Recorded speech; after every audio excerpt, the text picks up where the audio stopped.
இறைமகன் இயேசு கிறிஸ்துவில் மிகவும் பிரியமான சகோதர சகோதரிகளே, நண்பர்களே, குழந்தைகளே, பெற்றோரே, பெரியோரே, இந்த நாளை மீண்டும் கடவுள் நமக்கு தந்து நம்மை ஆசீர்வதிக்கின்றார். அன்பு தெய்வமே, இந்த அதிகாலை வேளையிலே எங்களுக்கு இறை வார்த்தையை தந்து உம்முடைய ஆற்றலையும் அபிஷேகத்தையும் தந்து எங்களை ஆசீர்வதிக்கும் போது உம்மை போற்றுகின்றோம், உம்மை புகழ்கின்றோம், உமக்கு நன்றி கூறுகின்றோம்.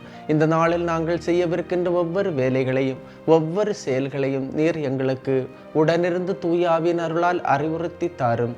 நல்லவைகளையே செய்வதற்கும் நல்ல பாதைகளில் செல்வதற்கும் நீர் என்று எங்களுக்கு அருள் கூறும். எங்களுடைய குடும்பத்தை, எங்களுடைய பிள்ளைகளை ஆசீர்வதியும். உம்முடைய அருள்கரம் தொடர்ந்து இந்த நாளிலே எங்களை வழி நடத்தட்டும். ஆமேன். அன்புமிக்கவர்களே, இன்றைய நாளிலே நாம் தியானிப்பதற்காக எடுத்துக்கொண்ட இறை வார்த்தை யோவான் எழுதிய நற்செய்தி 2ஆம் அதிகாரம் 4-5 இறை வார்த்தைகள். இயேசு அவரிடம், அம்மா, அதை பற்றி நாம் என்ன செய்ய முடியும்? எனது நேரம் இன்னும் வரவில்லையே என்றார்.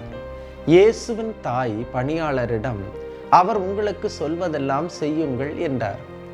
அன்னை மரியாள், நான் சொல்வதெல்லாம் செய்யுங்கள் என்று சொல்லவில்லை, மாறாக அவர் உங்களுக்கு சொல்வதெல்லாம் செய்யுங்கள், இயேசு உங்களுக்கு சொல்வதெல்லாம் செய்யுங்கள் என்று கூறினார்.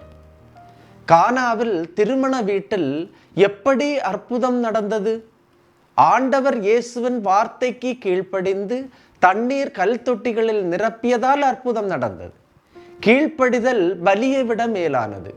கீழ்ப்படிதலில் மாற்று சிந்தனை இல்லை. எதற்கு கல் தொட்டிகளில் தண்ணீர் நிரப்ப வேண்டும் என்கின்ற கேள்வியும் அவர்களிடம் இல்லை. கீழ்ப்படிந்தவர்களில் எவரும் சந்தேகப்படவும் இல்லை. நம்பி இயேசு சொன்னதை செய்தவர்கள்தான் அவர்கள்.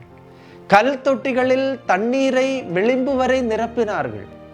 இன்று உங்கள் நம்பிக்கையும் விளிம்பு வரை நிரப்பப்பட வேண்டும், குறைவில்லாமல் நிறைக்கப்பட வேண்டும். உங்கள் ஜெபங்கள், நீங்கள் கடவுள் மேல் கொண்ட உறவு விளிம்பு வரை நிறையட்டும். உங்கள் பாத்திரம் நிரப்பப்பட வேண்டும். உங்கள் குடும்பங்களில், உங்கள் பிள்ளைகளில் உங்கள் நம்பிக்கை நிரப்பப்பட வேண்டும். உங்கள் ஜெப வாழ்வு, உங்கள் ஆன்மீக வாழ்வு நிரப்பப்பட வேண்டும். இதனால் கடவுள் மீது நீங்கள் கொண்ட அன்பு ஆழப்படும். உங்கள் குடும்பத்தில் ஒரு நபராவது இறை வார்த்தையை ஏற்றெடுப்பவர்கள் இருந்தால் அதன் மூலம் அந்த முழு குடும்பமும் ஆண்டவர் ஆசீர்வதிக்கின்றார். இதனால் ஆண்டவரின் ஆசீர் உங்களில் தங்கும். அன்புமிக்க சகோதரமே, இந்த இறை வார்த்தை ஆண்டவர் இயேசு சொல்வதெல்லாம் செய்யுங்கள் என்ற இறை வார்த்தை, அவர் சொன்ன இறை வார்த்தையை கேட்டு கடைபிடிக்கின்றவர்கள் நாம். அவர் சொல்கின்ற வார்த்தையை கேட்டு கடைபிடிக்கின்றவர்களுக்கு அனைத்து நன்மைகளும் கைகூடும். எனவே இன்றைய நாளிலே இந்த இறை வார்த்தையின் அபிஷேகம் ஆற்றல் நம்ம நிறைய ஆண்டவர் இயேசு சொல்வதெல்லாம் செய்பவர்களாக, அவருக்கு கீழ்ப்படிபவர்களாக, இறை வார்த்தையை நம்புகிறவர்களாக, இறை வார்த்தை இதயத்தில் ஏற்றுக்கொள்பவர்களாக இந்த நாளிலே மாறுவோம். இந்த இறை வார்த்தையை நம்புவோம். ஆண்டவர் நம்மை ஆசீர்வதிப்பார். எல்லாம் வல்ல இறைவன், தந்தை, மகன், தூய ஆவியார் உங்களையும் உங்கள் குடும்பத்தையும் நிறைவாய் ஆசீர்வதிப்பாராக. ஆமீன். இயேசுவுக்கே புகழ், இயேசுவுக்கே நன்றி. மரியே வாழ்க.